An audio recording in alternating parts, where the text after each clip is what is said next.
China is pushing back hard against claims that it is arming Iran, insisting it is acting within the bounds of its own laws and its stated international obligations, even as U.S. intelligence assessments and mounting regional tensions put Beijing under a brighter spotlight. At a routine press conference in Beijing, China's foreign ministry spokesperson Guo Jiakun rejected reports suggesting China is supplying or preparing to supply weapons to Iran. He framed the allegations as politically motivated and lacking proof, and said China's posture on military exports has not changed. He said, China has always adopted a cautious and responsible attitude towards the export of military items, implementing strict controls in accordance with its own export control laws and regulations and its international obligations. Then came an even sharper rejection of the narrative being pushed in some Western media and intelligence circles. He said, we oppose baseless smears or malicious association atoms. The denial arrives at a highly sensitive moment. Washington's attention remains fixed on Iran's rearmament prospects during a fragile pause in fighting, and the broader region is again bracing for the possibility that a single miscalculation could tip events back into open conflict. A 2-week ceasefire is currently in effect with an expiration date of April 22, 2026. Officials and analysts describe the period as unusually volatile, calm enough for military stockpiles and air defenses to be rebuilt, but unstable enough that one shipment, one strike, or one contested interception at sea could collapse the truce. In recent days, a report by CNN citing people familiar with U.S. intelligence assessments said American agencies believe China may be preparing a new weapons transfer to Iran. According to that reporting, the package could include air defense capabilities, and delivery could happen within weeks. The report also alleged that there may be efforts to route shipments through third countries, a method often used or at least alleged in sanction-heavy environments, in order to obscure the point of origin. Those claims land in a region already straining under the pressure of war, sanctions, and the high-stakes politics of shipping lanes. One of the core flashpoints is the Strait of Hormuz, the narrow maritime corridor linking the Persian Gulf to the Arabian Sea, and one of the world's most strategically important routes for energy shipments. When the Strait of Hormuz is threatened, the economic effects can be immediate. Shipping rates jump, war risk insurance premiums spike, oil prices move on headline risk alone, even when the physical flow of energy hasn't yet been disrupted. In a conflict where perception can matter as much as capability, the risk premium can be a weapon in its own right. Beijing, for its part, is urging stability and open navigation through Hormuz, while also signaling it will not accept outside interference with its relationship with Iran. China's messaging has emphasized two things at once. The waterway must remain open, and China's commercial interests, including energy purchases, will be protected. In a separate Chinese statement focused on the waterway, the emphasis was on the Strait's role in global trade and energy security, and on the need to de-escalate rather than widen the conflict. He said, the Strait of Hormuz is an important international trade route for goods and energy, and maintaining its security, stability, and unimpeded flow is in the common interest of the international community. China also tied any disruption in maritime navigation to the broader war, arguing that a military solution at sea is not the answer, and pressing for calm and restraint. He said, the solution to this problem is an immediate ceasefire and cessation of hostilities. All parties should remain calm and exercise restraint, and China is willing to continue to play a positive and constructive role. Atoms. That language frames China as a stabilizer, a country presenting itself as acting in defense of global trade and energy security. But another layer of China's signaling has been sharper, especially as tensions around Hormuz rise again.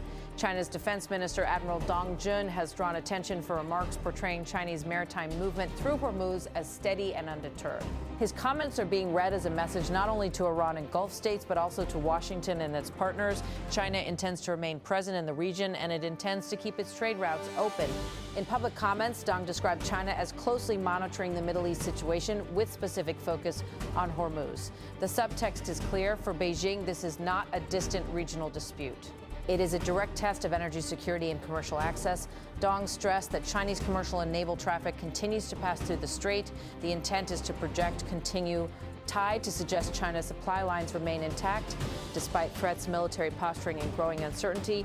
He also referenced China's long-standing trade and energy arrangements with Iran, arguing that Beijing will continue to honor those commitments. And he warned other countries against intervening in China's external relationships, a phrase Beijing often uses when responding to sanctions pressure, diplomatic campaigns, or U.S.-led coalition building. The strategic meaning is difficult to miss. China is insisting it can conduct normal trade with Iran while simultaneously calling for stability in a waterway that is increasingly treated as leverage and at times as a bargaining chip, but that balancing act is complicated by a rapid escalation on the U.S. side.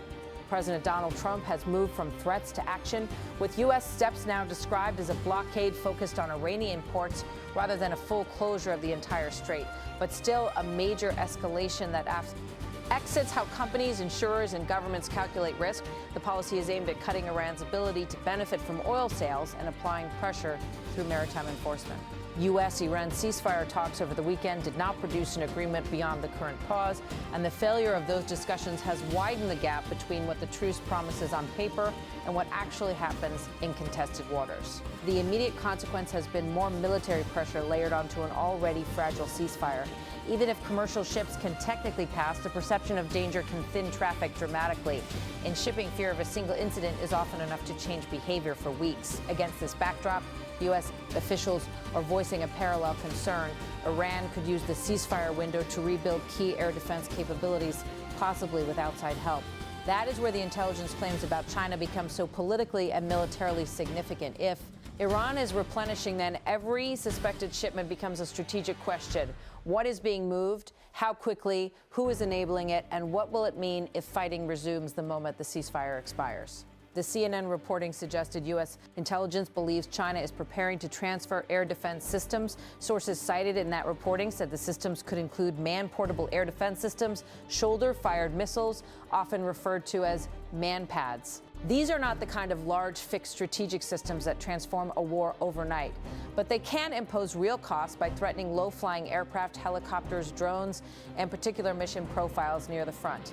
That concern is amplified because shoulder-fired missiles are mobile, relatively easy to conceal, and can be distributed widely. Even a limited number can force changes in air tactics, pushing aircraft to fly higher, requiring heavier escort, or demanding more electronic countermeasures, all of which it can slow operations and raise the risk of losses. The report also claimed there were indications shipments could be routed through third countries to obscure their origin. In environments shaped by sanctions and interdictions, that kind of routing is frequently alleged, sometimes accurately, sometimes not. It is also one reason intelligence disputes can be so hard to resolve publicly. Governments typically do not reveal full sourcing or methods. Denials often hinge on the absence of publicly presented evidence, and media reporting can compress intelligence nuance, assessments of likelihood and intent into language that sounds like confirmation. China's response, however, has been categorical. Beijing has rejected the idea that it is supplying or preparing to supply weapons to Iran, and it has framed the reporting as an attempt to smear China by associating it with an active conflict. At the same time, the maritime dimension is becoming an arena of strategic theater. China's message is that its ships are transiting, its trade continues, and it expects the corridor to remain open. The U.S. message is that it will squeeze Iran economically and militarily at sea if negotiations fail. Iran's message, implicit at times, explicit at others, is that it can raise costs in the strait and that outside pressure will not be cost-free. All of this is happening while the ceasefire clock ticks down toward April 22nd. The wider regional context matters because the strait is not just a shipping lane, it is leverage. Iran's geography gives it a degree of control over coastal approaches. The U.S. Navy's presence provides a counterweight, but not a guarantee of normal commerce if insurers and ship owners decide the risk is too high. Gulf states depend on the corridor for exports. Asian economies, including China's, depend on it for energy imports, and global oil markets treat any disruption or even the threat of disruption as an immediate shock. In that environment, and statements are not just statements, they are signals. When Beijing says it wants unimpeded navigation, it is also defending the principle that no single power should decide who can trade. When Washington talks about blockading Iranian ports, it is signaling it is willing to use maritime pressure as a tool of coercion. And when Iran asserts its ability to impose costs, it is reminding the world that geography can still trump diplomacy. Another layer of uncertainty is the question of what weapons were used during recent air incidents in the fighting and whether any of those systems could have been externally sourced. There have been claims and counterclaims about aircraft being downed and about the air defense technologies involved. U.S. comments have suggested at least one aircraft loss may have involved a shoulder-fired missile. Iran has said it used a new air defense system, but has not provided detailed specifications. That ambiguity feeds intelligence debates. What is DOM? ESTIC, what is imported and what is being replenished now. If Iran has already demonstrated effective low-altitude air defense, whether through domestic development or foreign procurement, it raises the value of replenishing those capabilities during a ceasefire. And if the truce breaks, the first days of renewed conflict would likely feature intensive air operations. Even portable air defenses can complicate those plans. Still, there is a critical gap between preparing and delivering, and between assessing and proving. Intelligence assessments often describe likelihood and intent, not confirmed shipments. Public-facing reporting can compress that nuance into a more dramatic claim. Then come official denials, counter-leaks, and a new cycle of escalation, exactly the kind of feedback loop that can make a fragile pause even more unstable. For China, the stakes are both strategic and reputational. Strategically, Beijing does not want a closed or militarized Hormuz that threatens its energy supply lines. Reputationally, it does not want to be painted as an arms pipeline into a conflict where U.S. forces and U.S. partners are involved, especially while China is positioning itself as a supporter of stability, trade, and de-escalation. For the United States, the stakes are military and diplomatic. If Iran rebuilds air defenses quickly, U.S. and allied aircraft could face higher risks if the war resumes. If China is assisting, Washington can argue that Beijing is undermining ceasefire prospects and empowering Iran at a dangerous moment.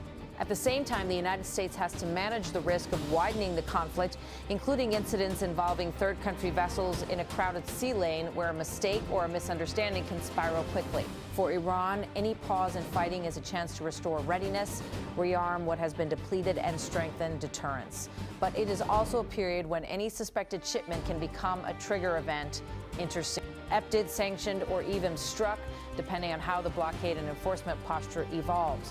What emerges is a tense equilibrium, a ceasefire that provides breathing room, but also creates a race between diplomacy and preparation. China's official line remains that it is not doing what it is accused of doing, that it controls military exports strictly, and that it rejects what it calls smear narratives. The U.S. intelligence narrative remains that shipments may be in motion, potentially routed indirectly, and that the systems in question could threaten U.S. aircraft if fighting resumes. The maritime reality remains that the Strait of Hormuz is the world's most sensitive choke point right now, and the one where every major actor has something to lose. What happens next is likely to turn on three questions: whether the ceasefire holds through April 22nd, whether maritime pressure tightens or is eased, and whether any concrete evidence of weapons transfers emerges. Or whether this remains, for now, a clash of claims, denials, and strategic signaling with the world's energy artery caught in the middle.